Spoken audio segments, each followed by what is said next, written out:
Jadhavar group of institute आयोजित आणि सृजन सभा पुणे यांच्या संयुक्त विद्यमाने आयोजित पहिला प्राचार्य डॉक्टर सुधाकरराव जाधवर संगीत व नृत्य करंडक या कार्यक्रमाचं उद्घाटन या सभागृहामध्ये आपण करणार आहोत.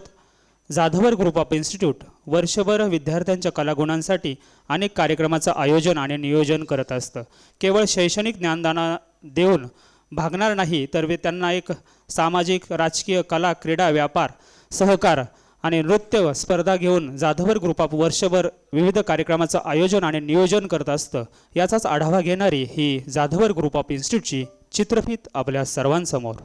जाधवर ग्रुप ऑफ इन्स्टिट्यूट बल, बुद्धी आणि सद्विचारासाठी शिक्षण हे ब्रीद घेऊन पुण्यनगरीत गरिबांच्या मुलांना अल्प दरात KG to PG व्यवसायाभिमुख शिक्षण देऊन त्यांना 100% प्लेसमेंट असिस्टन्स देत त्यांचा शैक्षणिक, सामाजिक, आर्थिक, औद्योगिक, कला, क्रीडा, राजकीय, सांस्कृतिक, विज्ञान आणि संशोधन अशा सर्व क्षेत्रात सर्वांगीण विकास व्हावा म्हणून कटिबद्ध असलेली पुण्यातील फास्टेस्ट ग्रोईंग शैक्षणिक संस्था म्हणजे जाधवर ग्रुप ऑफ इन्स्टिट्यूट. उच्च विद्याविभूषित प्राचार्य डॉक्टर सुधाकरराव जाधवर आणि ॲडव्होकेट शार्दूलराव सुधाकरराव जाधवर यांच्या कुशल नेतृत्वाखाली संस्था आज प्रगतीपथावर आहे. पूर्व प्राथमिक, प्राथमिक, माध्यमिक, junior college, BA, BCom, MA, MCom, BBA, BBACA, BCA, BCS, DSM, DMLT, DEd, BEd,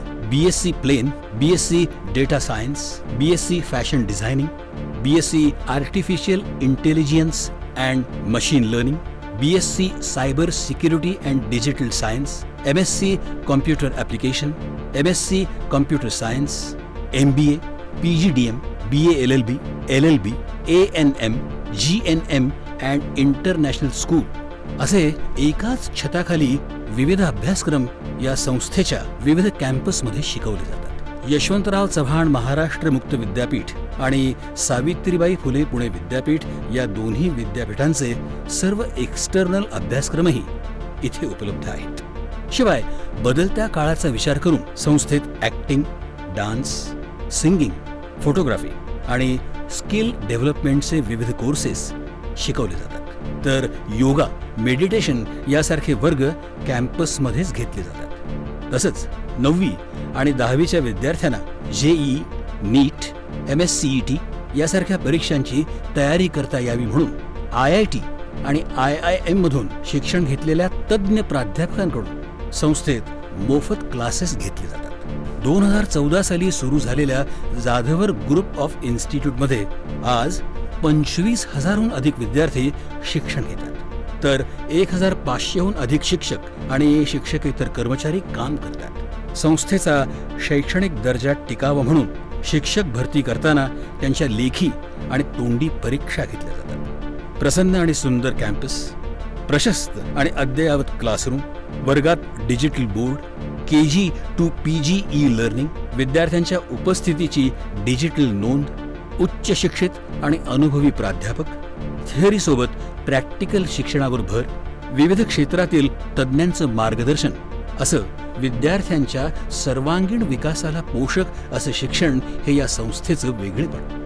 भारतीय संस्कृतीसोबत अमेरिकन तंत्रज्ञानाचा अवलंब करून आंतरराष्ट्रीय दर्जाच्या शिक्षणाची संधी इथे विद्यार्थ्यांना मिळते. सशक्त युवा, सशक्त राजकारण, सशक्त भारत व्हावा या उद्देशाने त्यांनी गेल्या 2016 सालापासून युवा संसद सुरू केली आहे. महाराष्ट्र आणि गोवा या राज्यातनं या संसदेत विद्यार्थी सहभागी होतात.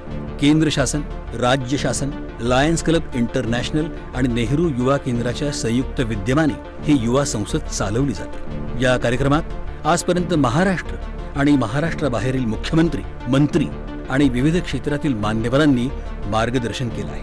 विद्यार्थ्यांच्या विकासासाठी विविध कार्यक्रमांचं आयोजन, नियोजन संस्थेच्या वतीने केलं जातं. जसे शौर्य पुरस्कार, डॉक्टर सुधाकरराव जाधवर करंडक, जाधवर सायन्स फेस्टिवल, व्यसनमुक्ती अभियान, दारू सोडा दूध प्या हा 31 डिसेंबरला उपक्रम, राज्यस्तरीय निबंध आणि वक्तृत्व स्पर्धा, जाधवर फेस्टिवल, कीर्तन महोत्सव, जाधवर स्पोर्ट्स फेस्टिवल, आदर्श माता पुरस्कार, भारतरत्न डॉक्टर बाबासाहेब आंबेडकर ऑनलाईन व्याख्यानमाला आदर्श शिक्षक पुरस्कार इत्यादी उपक्रम राबवले जातात. जाधवर सायन्स फेस्टिवलमध्ये विद्यार्थ्यांना 10 लाख रुपयांपर्यंत संशोधनाला प्रोत्साहन आणि पेटंटसाठी आर्थिक सहाय्य केले जातं. कमवा आणि शिका योजनेअंतर्गत 100हून अधिक विद्यार्थ्यांना संस्थेत नोकरीची संधी दिली जाते. आर्मी, पोलीस, पत्रकार, फायर ब्रिगेड, अँब्युलन्स चालक या क्षेत्रात काम करणाऱ्या पालकांच्या मुलांना या शैक्षणिक संस्थेत KG to PG पर्यंत शैक्षणिक शुल्कात 50% सवलत दिली जाते. तर मुलींसाठी 11वी ते PhD पर्यंतच्या शिक्षणासाठी विशेष स्कॉलरशिप दिली जाते.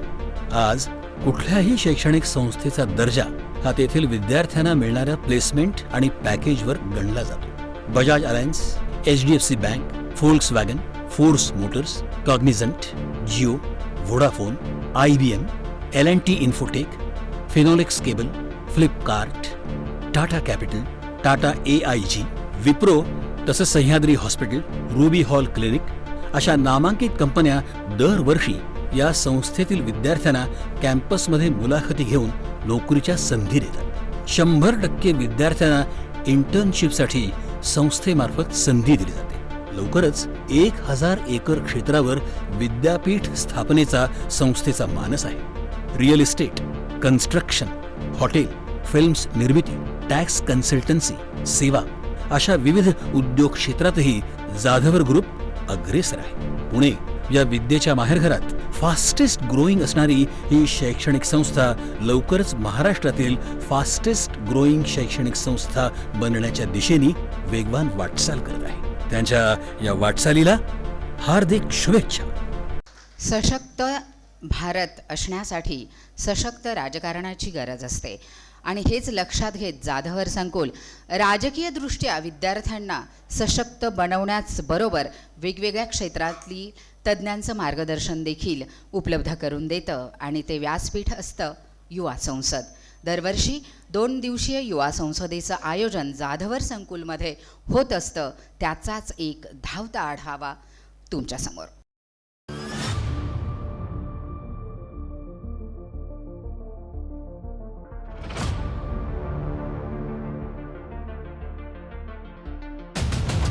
जब लेकिन ऐसे नौजवान लड़के और लड़कियां राजनीति के अंदर आएंगे तो देश के अच्छे दिन आने वाले हैं, ये आप समझ लीजिए.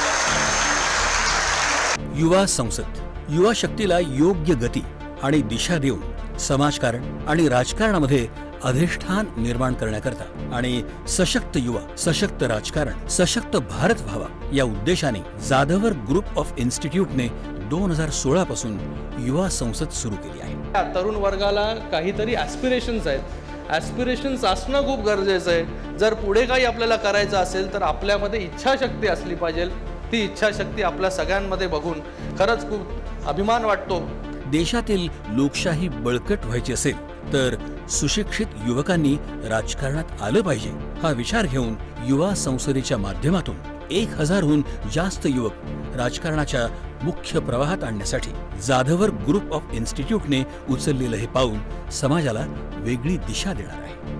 आताच्या राजकारणामध्ये जर का तुम्हाला टिकून राहायचं असेल तर तुमची फेस व्हॅल्यू ही आता आपण स्वतः त्या ठिकाणी क्रिएट करायला शिकलो पाहिजे. जोपर्यंत तुमची फेस व्हॅल्यू तुम्ही समाजापुढे घेऊन ठेवू शकत नाही तोपर्यंत समाज किंवा नागरिक तुमच्यापर्यंत आकृष्ट होऊ शकत नाही. अशी सध्याच्या राजकारणाची परिस्थिती आहे.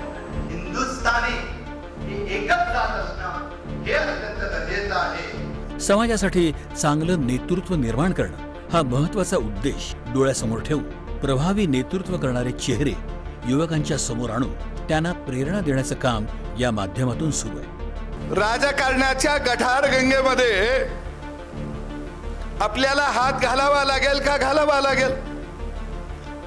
पण आज सज्जन माणसं ही निबळत झालेली आहेत आणि त्यामुळं राजकारणामध्ये बांडगुळ नावाच्या किड्यांचा सुळसुळाट सुटलेला आहे. जोपर्यंत सज्जन माणसं निबळटपणा सोडणार नाहीत तोपर्यंत राजकारणाची गटारगंगा स्वच्छ होणार नाही. तुमच्या पाठीशी किती जण आहेत हे मोजण्यापेक्षा तुम्ही किती जणांच्या पाठीशी उभे आहात हे युवकांना कळावं हा विचार युवकांच्या मनात प्रभावीपणे रुजवण्याचं काम या संसदेत विचारांचं मंथन करून केलं जातं. तुम्हाला तुमचं चॅलेंज आणि रस्ता तयार करायचा असेल तर स्वतःच्या दिमागाने चालण्याचा प्रयत्न करा. सारं पैशावरच होतं काय असं नाही, काही गरज नाही पैशाची. फक्त डेडिकेशन, डेवोशन आणि डिटर्मिनेशन पाहिजे. त्याग करायची, कष्ट करण्याची कुवत पाहिजे. आणि मलाच पाहिजे म्हणायची गरज नाही. मलाच पाहिजे, मला चेअर पाहिजे बिलकुल नाही. जनतेनं म्हणलं पाहिजे की तुम्ही बसावं. महाराष्ट्र आणि गोवा राज्यातून या संसदेत युवक सहभागी होतात. सावित्रीबाई फुले पुणे विद्यापीठ, Lions Club International, Rotary Club आणि नेहरू युवा केंद्राच्या संयुक्त विद्यमाने ही युवा संसद चालवली जाते. या संसदेत आजपर्यंत महाराष्ट्र आणि विविध राज्यातील मुख्यमंत्री, मंत्री आणि विविध क्षेत्रातील अनेक मान्यवरांनी या युवा संसदेमध्ये विविध विषयांवर मार्गदर्शन केलेलं आहे. आमच्याकडे अडचण काय झाली आहे? मी शिकायचं का? तर नोकरी करण्यासाठी. जोपर्यंत आम्ही शिक्षण नोकरीसाठी घेऊ तोपर्यंत आम्ही कुणाचे तरी नोकरच बनू. जोपर्यंत आम्ही स्वतःला घडण्यासाठी आणि राष्ट्र घडवण्यासाठी शिक्षण घेत नाही तोपर्यंत आम्ही मालक बनत नाही. ही पहिली गोष्ट आम्ही लक्षात घ्यायला. तसंच समाजात निस्वार्थीपणे समर्पण भावनेतून उल्लेखनीय कार्य करणारे सरपंच, पंचायत समिती सदस्य, जिल्हा परिषद सदस्य, आमदार, खासदार, मंत्री, मुख्यमंत्री, पत्रकार आणि प्रशासकीय अधिकारी यांना विविध पुरस्कारांनी सन्मानित केलं जातं. मध्यमवर्ग काय म्हणतं? नको बाबा राजकारण, आम्हाला राजकारण नको, याचं राजकारण घाण आहे. अरे घाण आहे तर साफ करायला उतरा गटारा, तर साफ होईल, लक्षात घ्या. त्यामुळे माझी तरुण मुलांना ही विनंती आहे, आई वडिलांनी जरी सांगितलं राजकारण खराब आहे तर ते अजिबात ऐकू नका.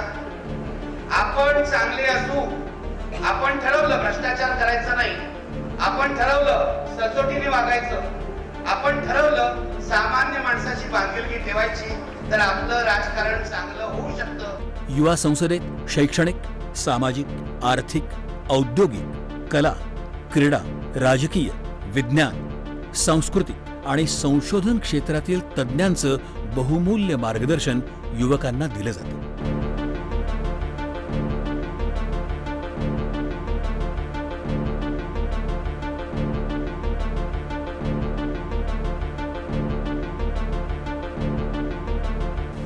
मला माहित आहे की इथं जे देशाचे भावी नागरिक आहेत त्यामधूनच कोणी आमदार बनेल, कोणी खासदार बनेल,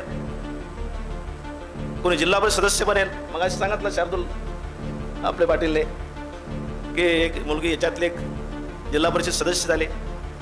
विविध सामाजिक आणि राजकीय क्षेत्रातील विषयांवर विस्तृतपणे चर्चा करून संबंधित अहवाल विविध राज्यातील राज्यपाल, मुख्यमंत्री आणि संबंधित विभागाचे मंत्री यांना पाठवण्यात येतो. कि मंजिल मिले ना मिले ये मुकद्दर की बात है, हम कोशिश भी ना करें ये गलत बात है.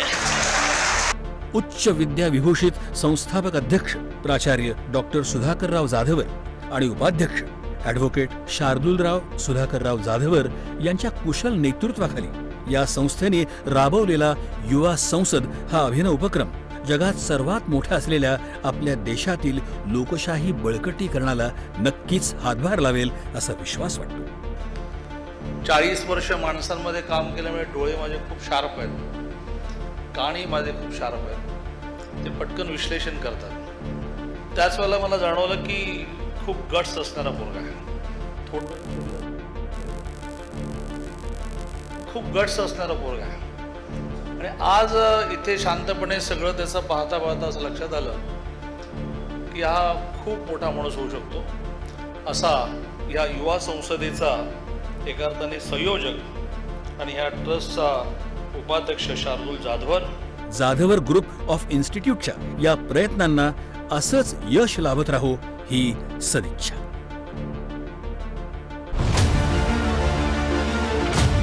ज्यांच्या संयुक्त विद्यमाने आजचा हा कार्यक्रम आपण घेत आहोत असे सृजन सभेची काही चित्रफित आपल्या सर्वांसमोर आपण पाहणार आहोत. त्यांचं कार्य या चित्रफितीच्या माध्यमातून आपण पाहणार आहोत. कलेतील सृजनत्व हेच खऱ्या अर्थाने कलेचे सार आहे आणि या साराचे रसपान रसिकांना करून देत शास्त्रोक्त संगीत, अन्य संगीत विधा व कला विषयातील विविध आयामांमध्ये काम करण्यासाठी सृजन सभा प्रोडक्शनची निर्मिती झाली. सृजन सभेचा मुख्य आयाम म्हणजे शास्त्रोक्त संगीत. त्याचबरोबर सृजन सभेला प्रोडक्शनचे स्वरूप असल्याने विविध कला प्रकारांच्या हातात हात घालून काम करणे हे सुद्धा या कामातील वैशिष्ट्य.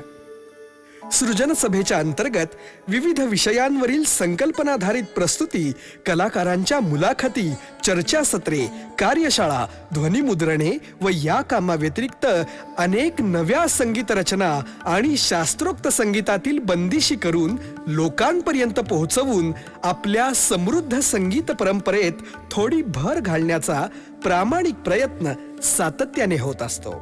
सृजन सभा प्रोडक्शनच्या सृजनत्वाची खरी ओळख म्हणजे आमचे उपक्रम. दिनांक 22 जून म्हणजे सृजन सभेचा वर्धापन दिवस. या निमित्ताने प्रतिवर्षी शास्त्रोक्त संगीत किंवा अन्य कला प्रकारामध्ये काम करणाऱ्या एका तरुण कलाकाराची निवड करून त्याला सृजन साधक पुरस्कार प्रदान करून सन्मानित करण्यात येते. सन्मानपत्र, सन्मान चिन्ह व 11,000 रुपयांची धनराशी असे या पुरस्काराचे स्वरूप असते. विशेष म्हणजे या पुरस्कार वितरण सोहळ्यात सन्मानित झालेला कलाकार कोणत्याही भाषणातून पुरस्कारासाठी उत्तर देत नाही. ते उत्तर असते त्याच्या कलेच्या सादरीकरणातून. सृजन सभेचे आणखी एक वैशिष्ट्य म्हणजे आमचे संकल्पना आधारित कार्यक्रम. छत्रपती शिवरायांवरील प्रेरक रचनांचा समावेश असणारा शिवराज प्रशस्ती हा कार्यक्रम.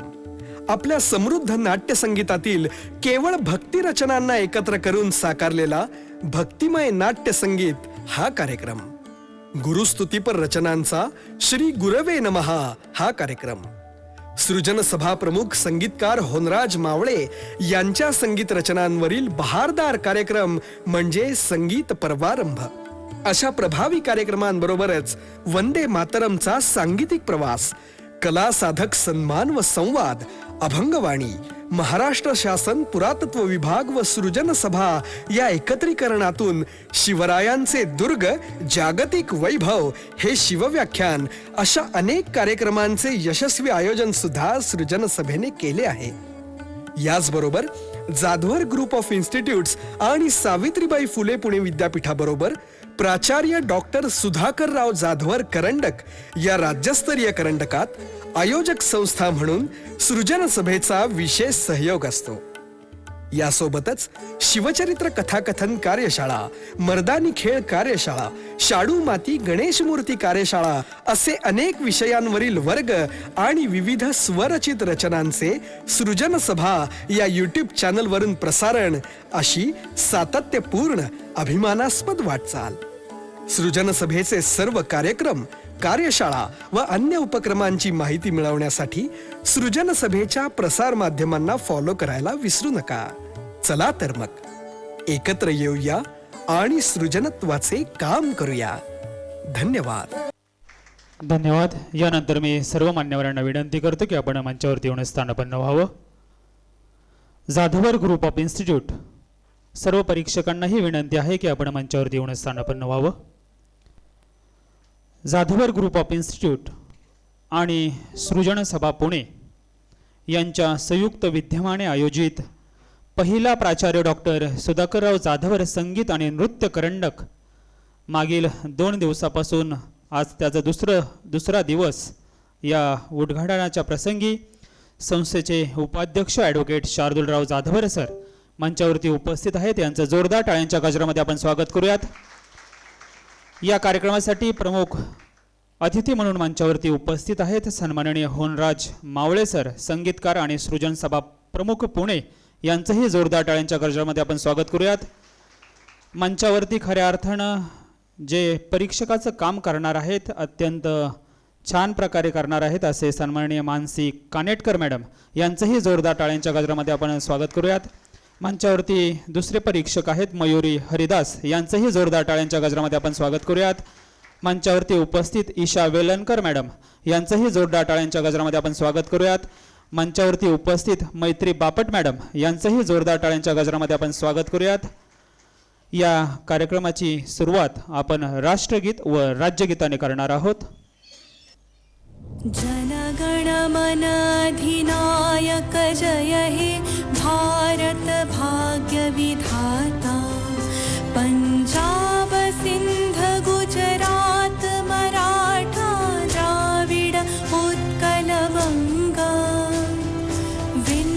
हिमाचल यमुना गंगा उच्छल जलधि तरंगा तव शुभ नामे जागे तव शुभ आशीष मागे गाहे तव जय गाथा जनगण मंगलदायक जय हे भारत भाग्य विधाता जय हे जय हे जय हे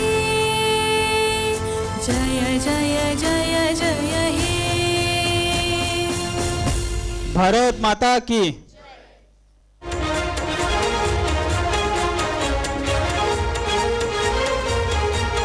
जय जय महाराष्ट्र माझा गरजा महाराष्ट्र माझा जय जय महाराष्ट्र माझा गरजा महाराष्ट्र माझा भीतीनं आम्हा तुझी मुळी कडकडणाऱ्या नभा आसमानाच्या सुलतानीला जबाब देती जिभा सह्याद्रीचा सिंह गर्जतो शिवशंभू राजा दरी दरीतून नाद गुंजला महाराष्ट्र माझा जय जय महाराष्ट्र माझा गरजा महाराष्ट्र माझा काळ्या छातीवरी कोरली अभिमानाची लेणी ओलादी मन गटे खेळती खेळ जीव गेली दारिद्र्याच्या उन्हात शिजला निधळाच्या दामाने भिजला देश गौरवासाठी झिजला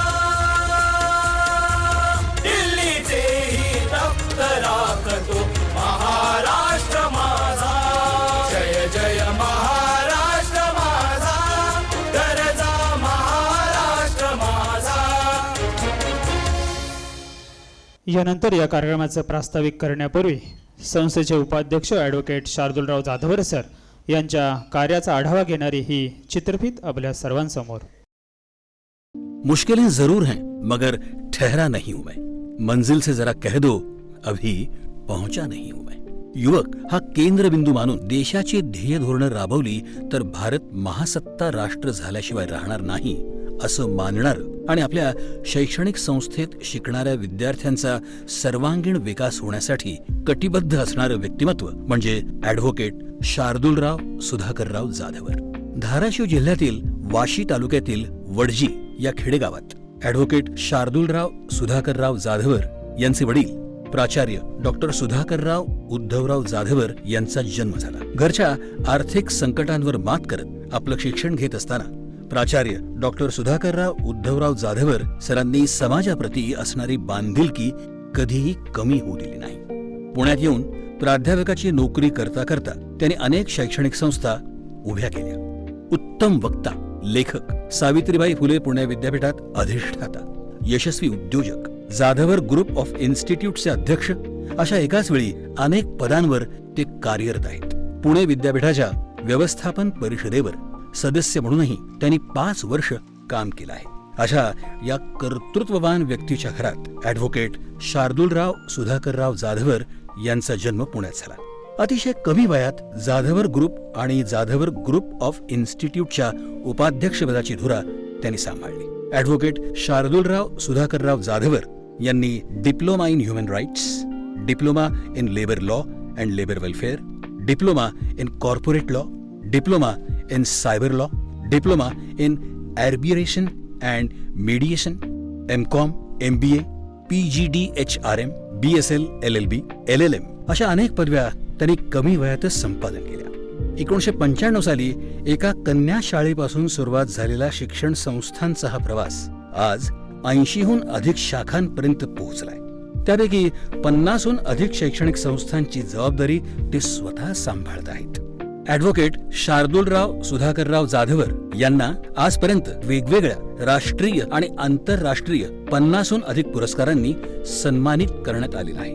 भविष्यात जन्मभूमी वडजी, तालुका वाशी, जिल्हा धाराशिव आणि कर्मभूमी पुणे या ठिकाणी 1000 एकर क्षेत्रावर विद्यापीठ स्थापनेचा जाधवर ग्रुप ऑफ इन्स्टिट्यूटचा मानस आहे. शिक्षण, real estate, construction, hotel, films निर्मिती, टॅक्स कन्सल्टन्सी, सेवा या आणि अशा अनेक क्षेत्रात जाधवर ग्रुप सध्या कार्यरत आहे. हे सर्व यश मिळवताना वडील प्राचार्य डॉक्टर सुधाकरराव जाधवर सर, आई सुरेखाताई सुधाकरराव जाधवर यांचं मोलाचं मार्गदर्शन असल्याचं ते आवर्जून सांगतात. अशा या कर्तृत्व संपन्न व्यक्तिमत्वाच्या कार्याला मानाचा मुजरा. त्यांचं यशाचं शिखर हे असंच विस्तारत जाऊ आणि समाजाशी त्यांचं नातं असंच वृद्धिंगत हो यासाठी आमच्या शुभेच्छा सदैव त्यांच्या पाठीशी आहेत. आजच्या या कार्यक्रमाचं प्रास्ताविक करण्यासाठी मी संस्थेचे उपाध्यक्ष ॲडव्होकेट शार्दूलराव जाधवर सर यांना विनंती करतो की त्यांनी प्रास्ताविक करावं. निश्चयाचा महामेरू, बहुत जणांचे आधारू, अखंड स्थितीचा निर्धारू श्रीमंत योगी, यशवंत, कीर्तिवंत, ज्ञानवंत, पुण्यवंत, वर्धवंत, सामर्थ्यवंत जाणता राजा, या भूमंडळाचे ठाई धर्मरिक्षायचा नाही, महाराष्ट्र धर्म राहिला काही तुम्हा कारणे. सर्वप्रथम छत्रपती शिवाजी महाराजांच्या पावन स्मृतीला मी अभिवादन करतो. आजच्या या प्राचार्य डॉक्टर सुधाकरराव जाधवर संगीत व नृत्य करंडकाच्या दुसऱ्या दिवशी मंचावरती उपस्थित असलेले बंधू आमचे माननीय श्री होनराज मावळे सर, मंचावरती उपस्थित सर्वच परीक्षक आणि उपस्थित सर्व मित्र बंधू आणि भगिनींनो, खरं तर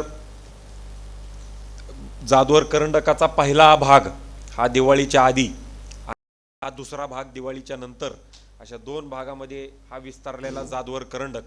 आणि हा कार्यक्रम घेत असताना नेहमी मला प्रश्न पडतो की ही स्पर्धा 3-3, 4-4 दिवस होती आहे आणि 3-3, 4-4 दिवस स्पर्धा होत असताना कितीदा त्याचं उद्घाटन करायचं, म्हणजे एका ह्याच्यात ते झालं पाहिजे.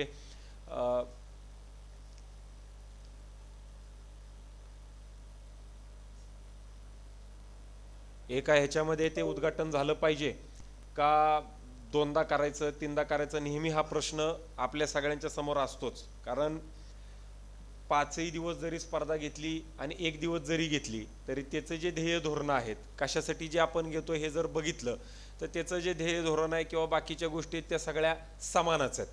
आणि त्याच्यामुळं मी कालही सांगितलं होतं आणि आजही मला काही गोष्टी सांगणं हे क्रमप्राप्त आहे, बंधनकारक आहे की या कार्यक्रमाला फार मोठ्या प्रमाणावरती अनन्यसाधारण असं महत्त्व आहे. कारण ज्या तुम्हाला 3 क्लिप्स दाखवल्या त्याच्यामध्ये सगळ्यात पहिली जी क्लिप आहे ती जाधवर ग्रुप ऑफ इन्स्टिट्यूट काय आहे, कशामुळं काम करत आहे त्याचंच तुम्हाला सांगितलं.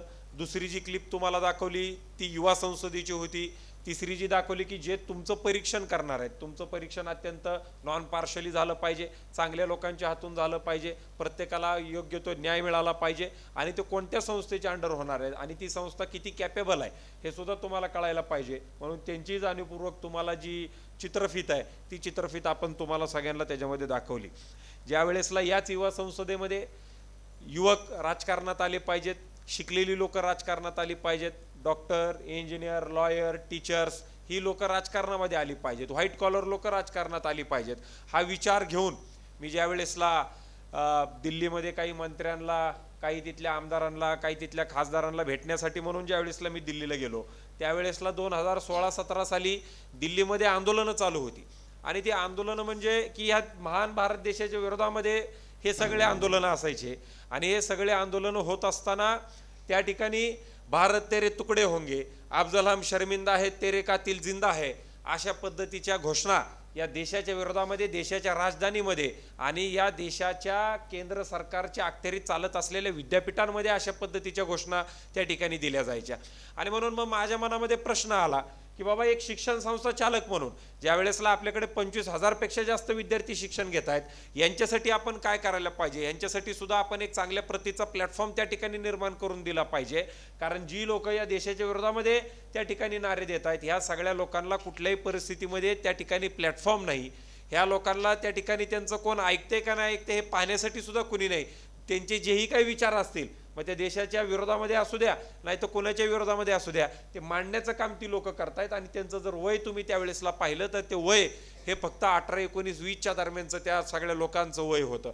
आणि म्हणून आपल्या स्वतः लोकांसाठी काहीतरी प्लॅटफॉर्म निर्माण झाला पाहिजे. म्हणून जाधवर करंडकाची स्थापना आपणही त्यावेळेसला त्याच्यामध्ये केलेली होती की आपल्याला त्या ठिकाणी भारुड असेल, भजन असेल, पोवाडा असेल, वक्तृत्व असेल, निबंध असेल, एकांकिका असेल, पथनाट्य असेल, अशा पद्धतीच्या स्पर्धा या आपण त्याच्यामध्ये घेतल्या की जी आपली संस्कृती आहे, जी संस्कृती आपली लुप्त पावत चाललेली आहे, ती संस्कृतीचा पुनर्जागर त्या ठिकाणी झाला पाहिजे, येणाऱ्या पिढीला ती संस्कृती आपली समजली पाहिजे, म्हणून आपण जाधवर करंडकाची सुरुवात त्याच्यामध्ये केलेली होती. आणि मग आम्ही बोलत बोलत गेल्या वर्षी आमच्या डोक्यामध्ये तो परत एकदा माझी आणि सरांची चर्चा झाली आणि त्याच्यामध्ये आमच्या चर्चेमध्ये असं निघलं की आपल्याकडे डान्स, नृत्य याच्या संदर्भात आपण काहीच करत नाहीये, गायनाच्या संदर्भात आपण काहीच करत नाहीये. आणि मग शास्त्रीय गायन, शास्त्रीय संगीत, शास्त्रीय नृत्य असेल, महाराष्ट्राचं जे लोकनृत्य असेल, महाराष्ट्राचं लोकनृत्याचं दुर्दैव आहे की लावणीसारखा प्रकार इतका शुद्ध प्रकार की ज्या प्रकारावरती त्याचा जर इतिहास काढला तर अनेक शेकडो वर्षापूर्वीपर्यंत तो इतिहास सगळा त्याच्यामध्ये जातो. परंतु काही लोकांनी त्याच्यामध्ये व्यवसाय चालू केला, काही लोकांनी त्याच्यामध्ये शरीर विक्री चालू केली आणि त्याच्यामुळं तो जो काही प्रकार आहे तो संपूर्ण प्रकार हा मग तो पनवेलचे डान्स बार्स असतील किंवा ह्याच्याकडे तो सगळा प्रकार त्याच्यामध्ये तो वळाला. परंतु महाराष्ट्राचं जे काही एक विभाग आहे, मला वाटतं मराठी विभाग एक असेल त्याच्यामध्ये आणि अजून एक सांस्कृतिक विभाग आहे, ह्या दोन्ही विभागांच्या वतीनं सगळ्या पुण्यातल्या आणि महाराष्ट्रातल्या कॉलेजेसमध्ये ह्या लावणी त्याचं काय, त्याचा उगम कुठं झाला, कशा पद्धतीची लावणी असते, त्याचं काय महत्त्व आहे हे देखील सांगण्याचं काम हे महाराष्ट्र शासनाच्या वतीनं, हे सांस्कृतिक विभागाच्या वतीनं आणि मराठी विभागाच्या वतीनं त्या ठिकाणी त्याच्यामध्ये ते केलं जातं.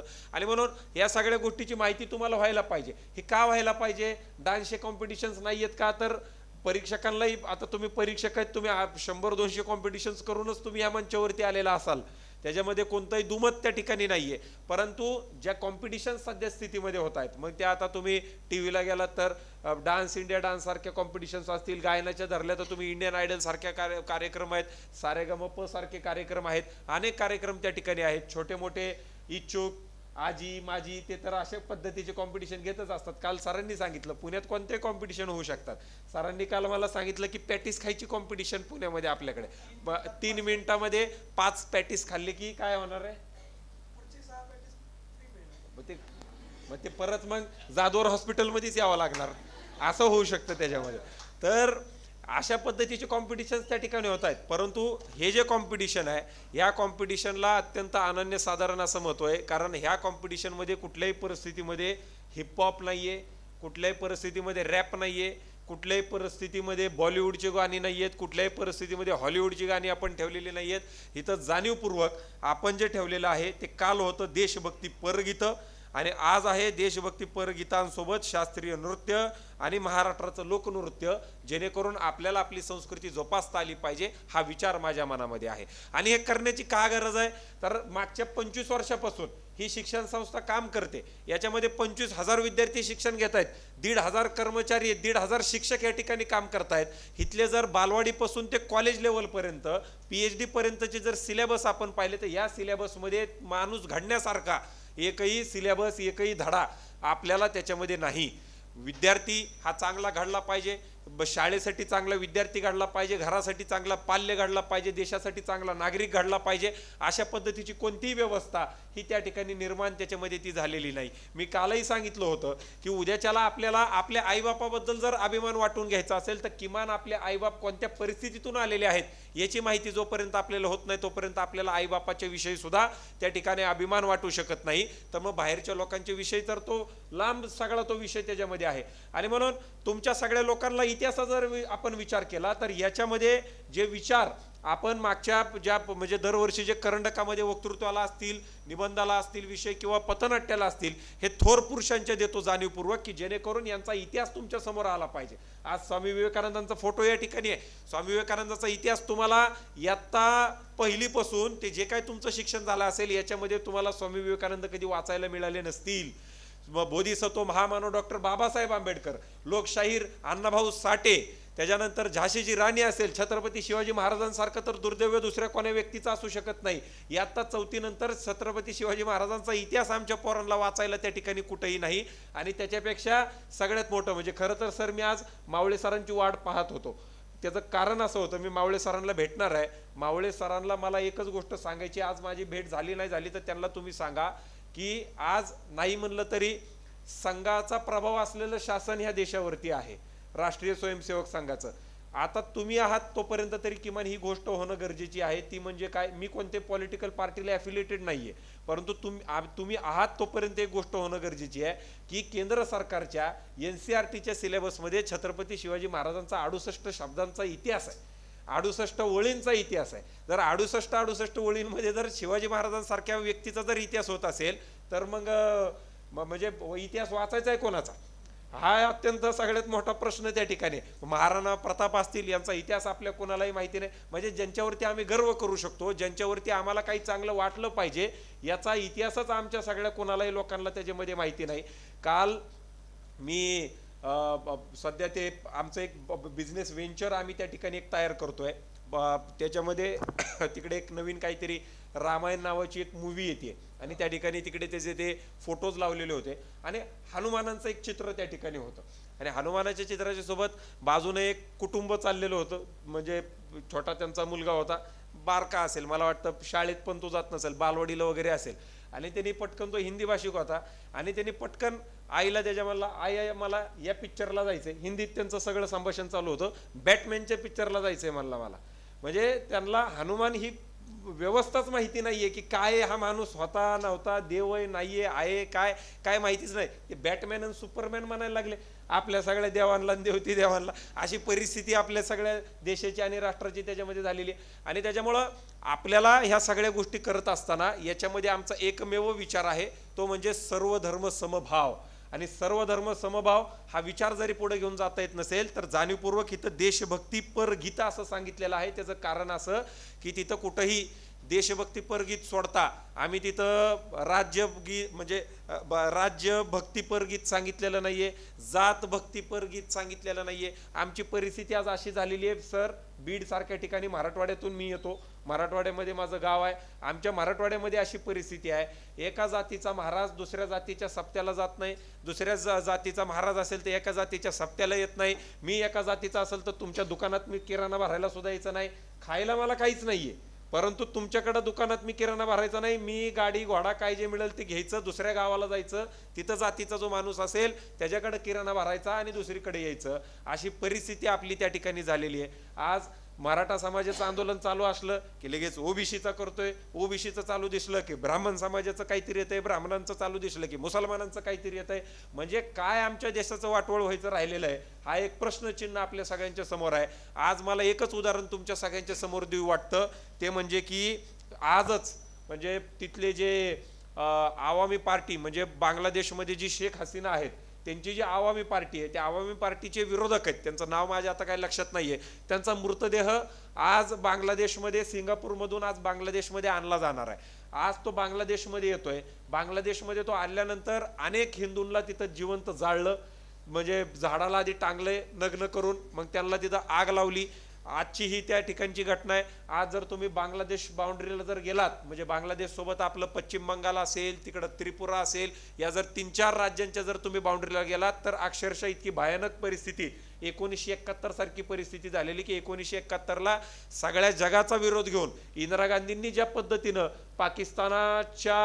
पाकिस्तानाचे जे 2 तुकडे केले, आज तशी काही परिस्थिती बांगलादेशची परत एकदा त्या ठिकाणी झालेली की तिथल्या युवकांनी ज्या पद्धतीनं आंदोलन हातामध्ये घेतलेलं आहे देशाच्या विरोधामध्ये आणि आपल्या भारताच्या विरोधामध्ये, तो एक प्रश्न त्या ठिकाणी आहे. आज युवकांनी तुम्ही आम्ही विचार करण्याची गरज आहे की ज्या पद्धतीचं आंदोलन नेपाळमध्ये झालं, जेनझी लोकांचं आंदोलन ज्याला त्या ठिकाणी म्हटलं जातं, की तिथल्या लोकांना त्या ठिकाणी सोशल मीडिया वापरायला त्या ठिकाणी बंदी आली.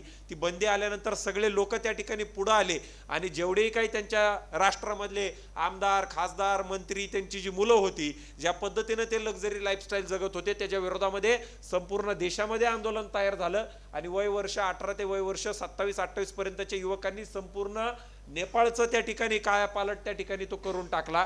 ही परिस्थिती आजूबाजूच्या देशांमध्ये त्या ठिकाणी चालू आहे. मागच्या 2 वर्षाखाली आपल्या श्रीलंकेमध्ये परीक्षेचे पेपर लिहायला सुद्धा, पेपर छापायला त्यांच्याकडं त्या ठिकाणी पैसे नव्हते.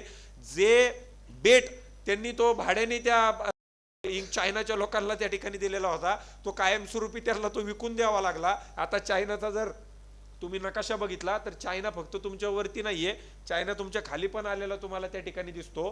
तर अशा पद्धतीची परिस्थिती ही एकंदरीत सगळीकडे झालेली आहे आणि ही परिस्थिती भारतामध्ये सुद्धा व्हायला थोडा देखील वेळ लागणार नाही. कारण जे म्हणजे माझ्या डोक्यामध्ये 2 आतंकवाद आहेत.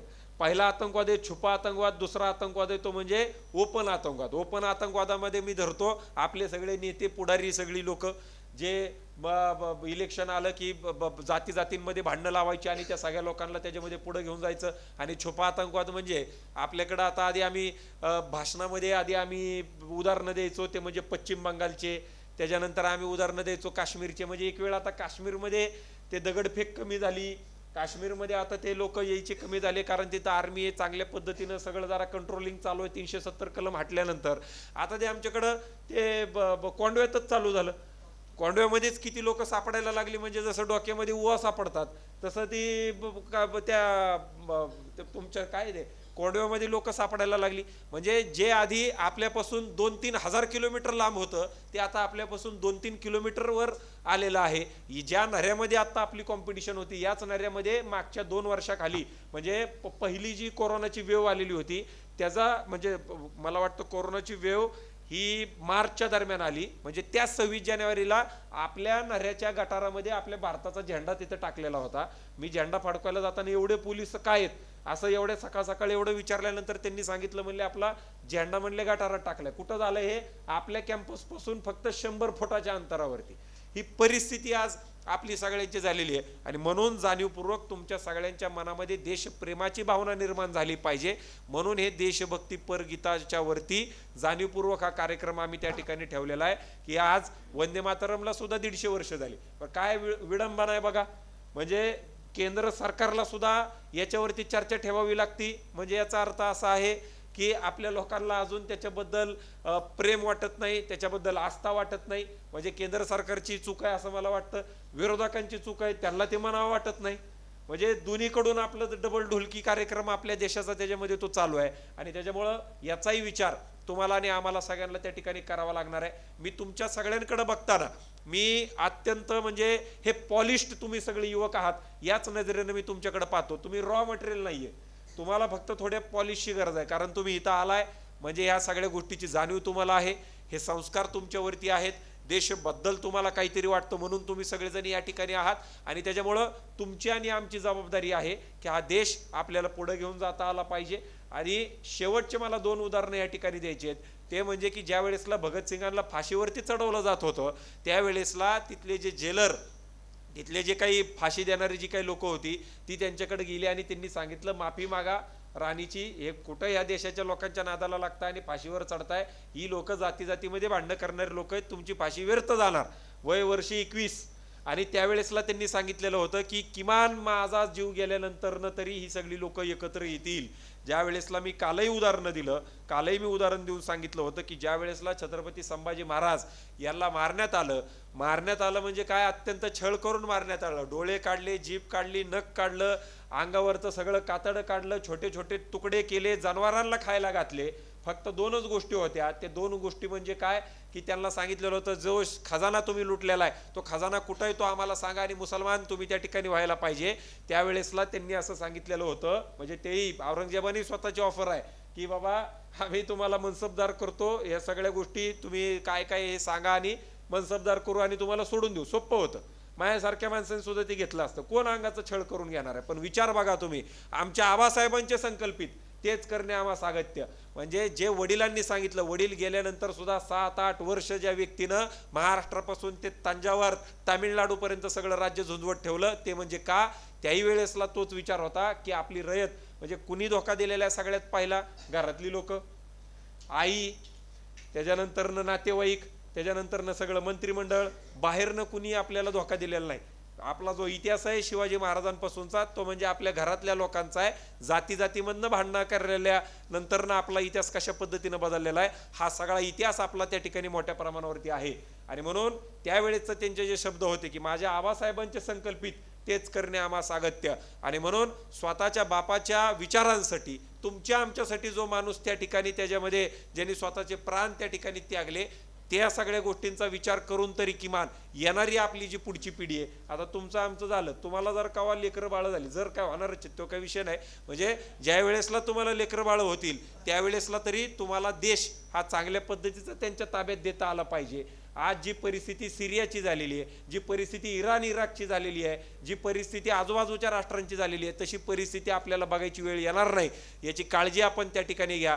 जातीपातीमध्ये कुणीही त्याच्यामध्ये जाऊ नका. जाणीवपूर्वक हा कार्यक्रम इलेक्शनच्या आधी घेतलाय, कारण आता इलेक्शन चालू झालेले आहेत. 23 तारखेनंतर तुम्हाला सगळ्यांना भरकटवलं जाणार आहे, तुमच्या डोक्यामध्ये विष पेरलं जाणार आहे. या सगळ्या विष पेरल्यानंतर ना तुम्ही या कोणत्याही गोष्टीचा विचार हा त्या ठिकाणी केला नाही पाहिजे. म्हणून जाणीवपूर्वक 23 तारखेच्या आधी 19 आणि 20 तारखेला हे सगळं तुमच्या समोर मांडण्यासाठी आम्ही त्या ठिकाणी त्याच्यामध्ये आलेलो आहोत. हीच आशा अपेक्षा व्यक्त करतो की आपण सगळ्यांनी अत्यंत चांगल्या पद्धतीनं तुम्ही सगळेजण पुढे जात असताना देशाचाही विचार 1% जरी केला तरी आपलं आयुष्य सुजलाम सुफलाम होणार आहे आणि देश सुजलाम सुफलाम त्या ठिकाणी होणार आहे. मी होनराज मावळे सरांचे अत्यंत मनापासून आभार व्यक्त करतो की त्यांच्यामुळे ही स्पर्धा पुढे घेऊन जाण्यासाठी म्हणून आम्हाला त्या ठिकाणी अत्यंत चांगला सपोर्ट झाला. मी सर्व प्रमुखांना म्हणजे सर्व परीक्षकांनाही होनराज मावळे सरांच्या माध्यमातून निरोप पोहोचवलेला होता की आम्हाला नॉन पार्शली या सगळ्या स्पर्धा झाल्या पाहिजेत. कुठल्याही परिस्थितीमध्ये स्टेजवरती म्हणून जाणीवपूर्वक जाधव ग्रुप ऑफ इन्स्टिट्यूटचा कुणी माणूसही आपण त्याच्यामध्ये घेतलेला नाही, ना आमचा स्पर्धक त्याच्यामध्ये कुणी आहे, ना आमचा परीक्षक त्यामध्ये कुणी आहे. अत्यंत नॉन पार्शल या सगळ्या गोष्टी व्हाव्यात हा प्रयत्न आमचा त्या ठिकाणी आहे. जवळपास 2-2.5 लाख रुपयापेक्षा जास्त रुपयाचे बक्षिसं हे आपण पहिल्या वर्षी त्या ठिकाणी वाटतोय आणि पुढच्या वर्षी ह्याचं जे प्रमाण आहे ते 5 लाख रुपयापेक्षा पुढं आपल्याला कसं घेऊन जाता येईल याचाही प्रयत्न आपण त्या ठिकाणी त्याच्यामध्ये तो करणार आहे. हे पहिलं वर्ष होतं, त्याच्यामुळं आम्हाला माहिती नव्हती की बाबा याला किती नावं येतील, किती एंट्रीज येतील, कशा पद्धतीने या कार्यक्रमाचं नियोजन केलं पाहिजे. कारण करंडक 8 वर्ष झाल्यामुळं ते माहिती आहे कसं करायचं, काय करायचं. परंतु हा कार्यक्रमाचं पहिलं वर्ष असल्यामुळं जेही काय आपले फीडबॅक असतील ते फीडबॅक आपण आमच्या लोकांपर्यंत त्या ठिकाणी द्या. आपल्या सगळ्यांच्या भोजनाची देखील व्यवस्था या संस्थेच्या वतीनं आपण मंदिराच्या समोर त्या ठिकाणी त्याच्यामध्ये ती केलेली आहे. ज्या ज्या तुमच्या सजेशन्स आम्हाला येतील त्या सजेशन्सवरती नक्कीच दुसऱ्या वर्षी अत्यंत चांगल्या पद्धतीनं पुढं आपण त्याच्यामध्ये त्या ठिकाणी जाऊ. मी सृजन सभेचे अत्यंत मनापासून आभार व्यक्त करतो की त्यांनी आम्ही जो शब्द त्यांच्यापाशी टाकला तो लगेचच त्यांनी त्याच्यामध्ये तो उचलला. मी आपल्या सर्वांचे पुनश्च एकदा आभार व्यक्त करतो की आपण आमच्या विनंतीस मान देऊन महाराष्ट्राच्या विविध कानाकोपऱ्यातून आपण या स्पर्धेसाठी त्या ठिकाणी रजिस्ट्रेशन केलं. मी पुनश्च एकदा आपले सगळ्यांचे आभार व्यक्त करतो आणि थांबतो. धन्यवाद. जय हिंद, जय महाराष्ट्र. धन्यवाद सर. यानंतर या मंचावरती प्रमुख अतिथी म्हणून उपस्थित आहेत असे सन्माननीय होनराज मावळे सर, संगीतकार व सृजन सभा प्रमुख पुणे यांचा सन्मान जाधवर ग्रुप ऑफ इन्स्टिट्यूटच्या वतीने या ठिकाणी संपन्न होतोय. मी संस्थेचे उपाध्यक्ष ॲडव्होकेट शार्दूलराव जाधवर सर यांना विनंती करतो की आपण आपल्या शुभहस्ते हा सन्मान या ठिकाणी संपन्न करावा.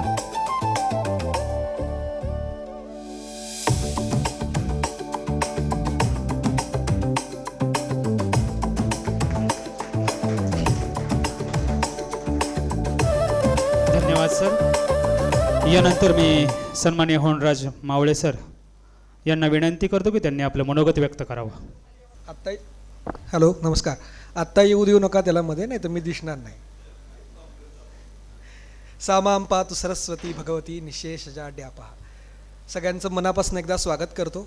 मलाही माहिती आहे आणि तुमच्या इतकीच मलाही स्पर्धा सुरू करण्याची घाई आहे, पण तरीही एक सहआयोजक म्हणून काही भूमिका मला इथे मांडाव्याशा वाटतात. खरं कालच्या लोकांना कदाचित हा रीटेलिकास्ट असेल, पण तरीही तुम्ही मोठ्या मनाने ते पाहून घ्याल अशी नम्र आशा आहे. आत्ताच सरांनी सांगितलं की या स्पर्धेचं का आपण आयोजन केलं आहे आणि स्पर्धा त्याच्या मागची सगळी भूमिका ही आपण सांगितली. खरं आजच्या माझ्या भाषणातलं काम मला एवढंच आहे की या स्पर्धेसाठी ज्या ज्या परीक्षकांनी परीक्षण केलं आहे, आत्ता जे परीक्षक व्यासपीठावर उपस्थित आहेत त्या सगळ्यांप्रती कृतज्ञता व्यक्त करणं. कारण की इथे येणारा प्रत्येक परीक्षक, तिथे मागे जे कोपऱ्यात चाललं आहे ना, बोलू नका, इथे येणारा प्रत्येक परीक्षक, मी काल पण भाषणात नाही भूमिका मांडली की परीक्षकांचं जनरली काम मार्क कापण्याचं असतं, पण आमच्याकडे आम्ही ते मुलांना प्रोत्साहन देण्यासाठी परीक्षक इथे येतात.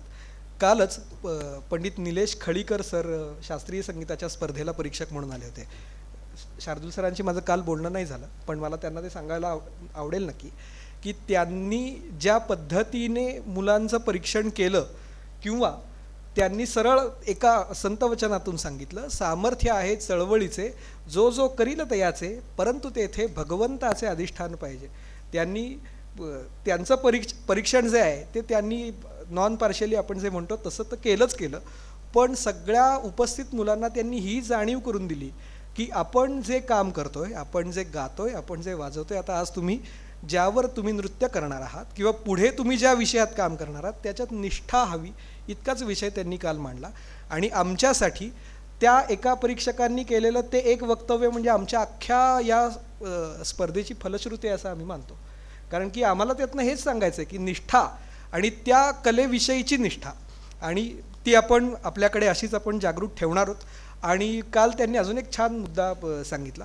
ते म्हटले की आता ते इंदिरा कॉलेजचे संगीत विभागाचे प्रमुख आहेत आणि ते म्हटले की आतापर्यंत आम्ही इतक्या स्पर्धा बघितल्या, इतक्या स्पर्धांचं आयोजन केलं, पण पहिल्याच वर्षी आपल्या या स्पर्धेला 75हून जास्त रजिस्ट्रेशन्स आपल्याकडे आली आहेत आणि अशा रीतीने होणारी स्पर्धा ही सगळीकडेच काही पाहायला मिळत नाही. आणि जाधवर ग्रुप ऑफ इन्स्टिट्यूट्सबद्दल ते इतक्या प्रेमाने काल माझ्याकडे बोलले. आता इथे आपले सगळे घटक जाधवर ग्रुप ऑफ इन्स्टिट्यूट्समधले आहेत, म्हणजे अगदी प्रमुखांपासून शिक्षकांपर्यंत. त्यामुळे ही गोष्ट अतिशय अभिमानाची आहे असं आपण समजलं पाहिजे.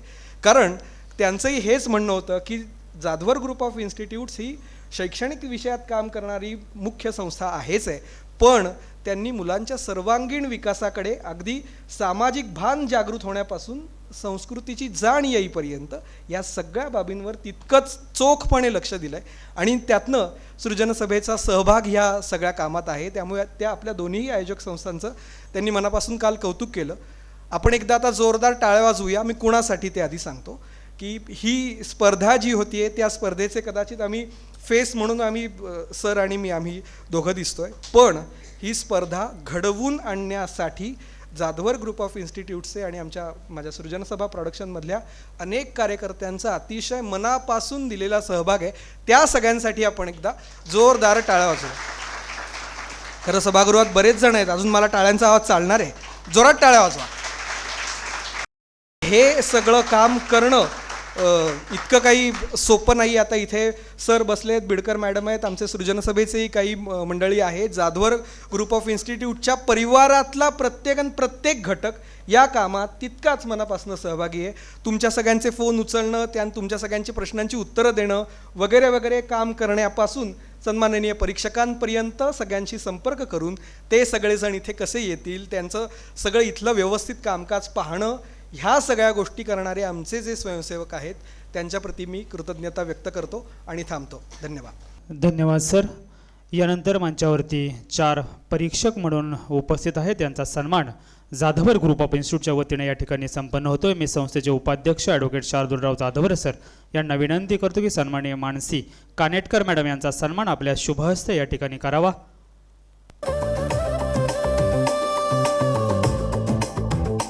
जोरदार टाळ्या वाजवून आपण हा सन्मान करूयात. यानंतर पुढील सन्मान या ठिकाणी परीक्षक म्हणून उपस्थित आहेत मयुरी हरिदास मॅडम यांचाही सन्मान जाधवर ग्रुप ऑफ इन्स्टिट्यूटच्या वतीने या ठिकाणी संपन्न होतोय.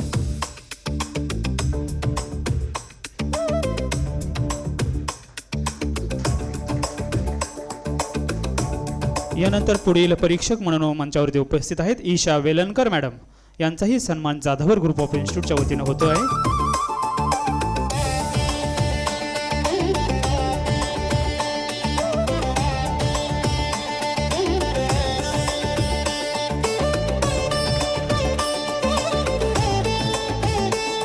यानंतर पुढील सन्मान या मंचावरती संपन्न होतोय. सन्माननीय मैत्री बापट मॅडम यांचाही सन्मान या मंचावरती संपन्न होतोय.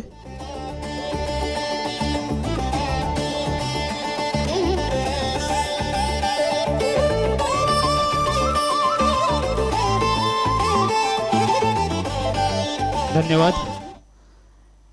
जाधवर ग्रुप ऑफ इन्स्टिट्यूट आणि सृजन सभा पुणे यांच्या संयुक्त विद्यमाने आयोजित पहिला प्राचार्य डॉक्टर सुधाकरराव जाधवर संगीत व नृत्य करंडक या स्पर्धेसाठी ज्या सृजन सभा प्रमुख आणि त्यांची सर्व टीम यांनी ज्याची मेहनत घेतली त्यांचं मी संस्थेच्या वतीने मनपूर्वक आभार व्यक्त करतो. त्याचप्रमाणे या कार्यक्रमाचं परीक्षक करण्यासाठी संपूर्ण 4ही परीक्षक या मंचावरती आहेत. त्यांनी आपला बहुमूल्य वेळ देऊन आपण या संस्थेमध्ये आलात आणि आपला योगदान दिलं त्याबद्दल मी संस्थेच्या वतीनं आपलं मनपूर्वक आभार व्यक्त करतो. त्याचप्रमाणे सर्व स्पर्धक बाहेरच्या शाळेतील कॉलेजमधील महाराष्ट्रातील कानाकोपऱ्यातील स्पर्धक शिक्षक शिक्षकेतर कर्मचारी प्रमुख त्यांचे जे काही गुरु असतील ते सर्व या कार्यक्रमासाठी आलात. मी आपलंही संस्थेच्या वतीने मनपूर्वक आभार व्यक्त करतो. त्याचप्रमाणे जाधवर ग्रुप ऑफ इन्स्टिट्यूटमधील जे सर्व सेवक वर्ग आहेत त्यांनी या कार्यक्रमाचं आयोजन आणि नियोजन केलं, मेहनत घेतली, त्यांचंही मी संस्थेच्या वतीने मनपूर्वक आभार व्यक्त करतो. त्याचप्रमाणे पत्रकार, सोशल मीडियाची टीम, आपणही या कार्यक्रमाला उपस्थित झालात, आपलंही मी संस्थेच्या वतीने मनपूर्वक आभार व्यक्त करतो. आणि या कार्यक्रमाची सांगता आपण वंदे मातरमने करणार आहोत. वन्दे मातरं सुजलां सुफलां मलयज शीतलां शस्यश्यामलां मातरं वन्दे मातरं शुभ्रज्योत्स्ना पुलकितयामिनी फुल्लकुसुमिता द्रुमदलशोभिनी सुहासिनी सुमधुरभाषिणी सुखदां वरदां मातरं वन्दे मातरं वन्दे मातरम् वंदे